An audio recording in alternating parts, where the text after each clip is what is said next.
Well, yeah, it's based on the subjective nature of the individual where, yeah, I mean, and I was thinking about that too today at work. I looked outside and it's rainy. I'm like, oh, it's, even sometimes when you make comments to other people, you're like, oh, the weather's not as nice today, or like, I'm doing fine, but yeah, I really wish it was sunny out, or I really wish the weather's starting to warm up. But yeah, that's kind of the same thing, right? Where it seems like it's this, yeah, it's there are objective facts outside. Like we can look outside and say, okay, it's raining or it's sunny, or at least based on my senses, that seems to be the case. And obviously, we can get into the whole idea of senses as being flawed and perception being reality, and how people, I guess, are living in delusions to a certain extent, some more than others. But I think we'll save that for another discussion. But there's always kind of all these things where, yeah, I think people have when we think about general phenomenon in this world, there probably exists like an objective reality, or I mean, obviously, to an extent that's true. There's an objective reality. Like if we see when there's people who aren't alive anymore, it's okay, those people are objectively dead. Like we can't debate about that, right? They're not around anymore. There are objective facts. I think there are sort of more or less, even that extends to something as subjective as morality and like justice and punishment. But even though the objective facts might exist, we all differ in sort of how we interpret those facts. Like when we say sort of groups of people interpret facts the same way, well, you can say, okay, well, that's maybe an ideology. Ideologues are people who are of the same mind. I mean, not everybody's going to, it's not like a fanaticism where like people are going to say, oh, let's take this to the extreme. But there are certain, it's kind of like groupthink in a certain sense where, yeah, I mean, we all sort of agree on certain facts of the matter when it comes to certain things, right? Like we were talking about religion, right? You were saying like, okay, well, what's the first premise? Like, okay, well, God is good and God is just and everything. So that's sort of like an agreed upon fact. And I know St. Paul references that, and obviously in Romans and other books of the Bible too, where, Corinthians, especially when he talks to the church in Corinth, he's like, okay, well, we need to be of the same mind. And when it comes to these things like the resurrection and Jesus as Savior, right? So, but it's kind of like we have these objective facts about everything or certain topics, and then it's how we differentiate about their interpretation. That's sort of where it causes discourse, right? And also strife and sort of divergent pathways as well. But yeah, I think that was a pretty good discussion. Do you have any sort of final thoughts you'd like to remark before we conclude today's discussion? I think if people knew guaranteed that if they knew guaranteed that when they die they're definitely going to hell, and I'm talking about just your average like decent people, then I think if you're somewhat reasonable, or if you're a reasonable person, I think it's pretty safe to assume that given the choice, if you were given to either suffer eternally in damnation, like in hellfire, or to go basically not even exist anymore, like a peaceful sleep, I think most people would choose just eternal slumber, right? So I think for a lot of people it's like, well, yeah, as I was saying earlier, it's like, well, yeah, what about like either like the decent, like just your average decent people who aren't bad, as in they're not evil, but they're no saint either. I would just end off by saying like, well, yeah, like do those people, do they really deserve hellfire? Like think about a lot of like just average people that like your friends, your classmates, your colleagues. If someone were to ask you, do they deserve to burn in hellfire? Are they bad people? I think a lot of people would say, well, no. Or if they are bad, if you don't like them, you might say, well, I don't like them, but they're not that bad. I don't think they would deserve that. So I'll just end it at that. Yeah, well, I know I'll say one more remark on that too, and it's kind of something where, yeah, it definitely is. That's easily a thought that's where people can say, well, oh yeah, well, if the majority of us are just going to be damned anyway, so then it's kind of like, well, it's like, let's just go along for the ride. Let's do as we see fit, and because either way, we're going to go there anyway. So and I've seen that with a multitude of people. I've seen that where, yeah, they basically, whenever you sort of bring up that idea where, whether you try to talk about religion with them or other things, they'll just say, well, if hell exists, that's where I'm going, guys. Yeah, Sorry. They could have just reconciled themselves to that fact. And I mean, I think that's still kind of like, even if that is the case, I still think that's kind of like a tragic mindset to take, because it's like, it's resignation essentially, and resignation isn't a good sort of thing to have. I think if you resign yourself to sort of one thing of life and you just say, okay, I mean, there's obviously things where we need to let it be. Like, there's definitely things that I think are determined or heavily determined. So it's kind of like we have seasons of life where, yeah, maybe we need to be humbled. And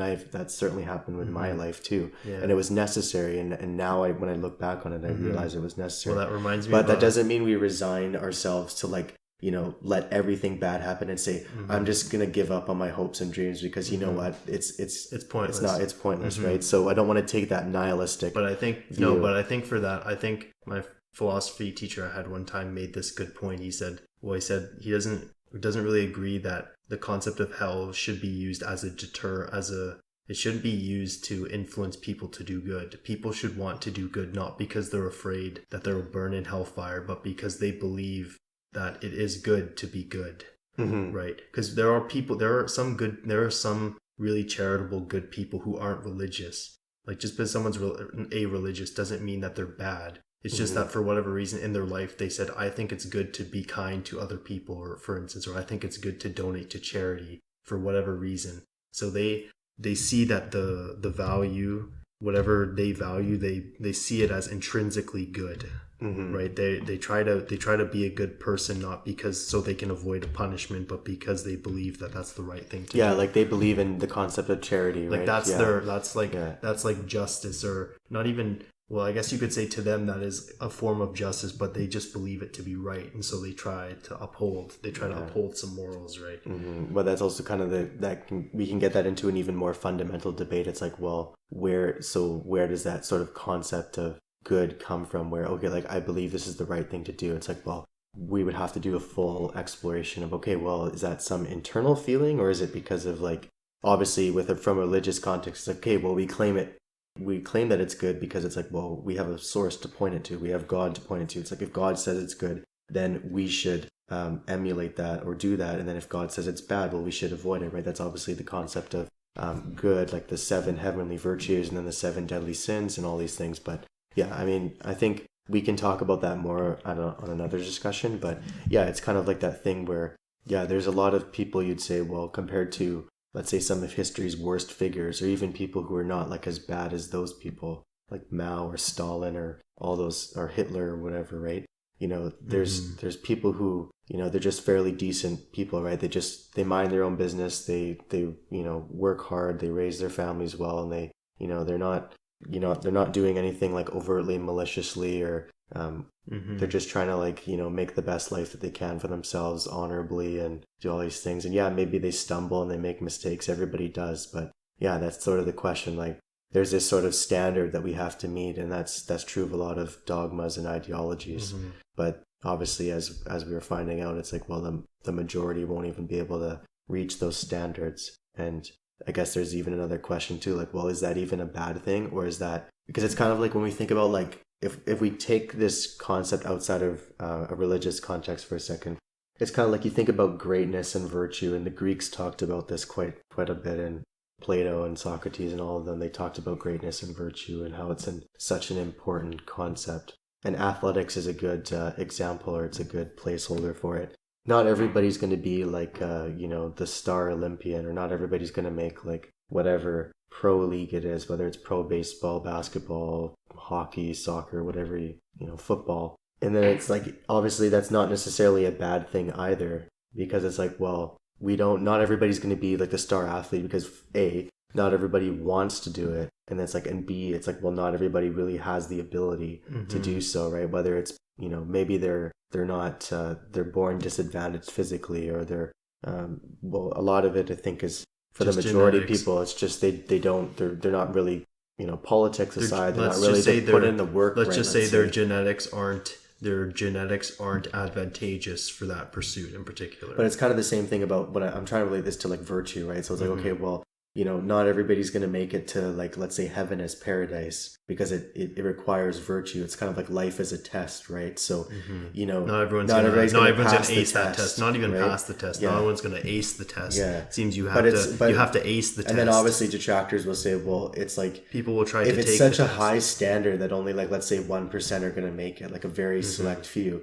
then it's like, well, why would you even try? It's why try? And then it's kind of like, well, it's almost seems like grossly unfair, right? So that's kind of I can see how that's the detraction to it. Yeah, it seems there's no middle ground. You're either the top 1% good people, or you're it's not even like, if you're the top 1%, you get in, and if you're like the bottom 5 or 10% you go to hell, and then the remaining whatever percentage is left, 80, like 90, 89%, whatever percentage is left, 99%, 98%, whatever percentage is left. It's like everybody else in between the two extremes. It's like, oh well, yeah. So it's basically like if you're not the top 1%, you're the other 99%. So you're going to hell. It would be better if only the worst of the worst went to hell, the best went to heaven, and then the middle people, the average people, just went to nowhere. Like you're just eternal sleep.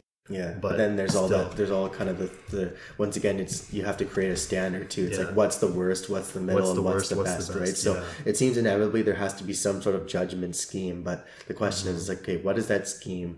Does it seem like valid, right? And then is it something that we can actually strive for, or we should strive for? And that's kind of the subjective nature of it. Like, should we strive for some standard like that? So anyway, I think that's good enough for this discussion. I think we had a good back and forth. So I'll definitely conclude it there, and we'll carry forward some of these topics later. So thanks for listening to the first episode of the Brothers Podcast. If you really enjoyed this discussion, please comment below, but also be sure to like, share, and subscribe, as that will really help out the cause and continue us to put out more of this content and more of these discussions. So I hope you're having a good day, and I'll see you next time.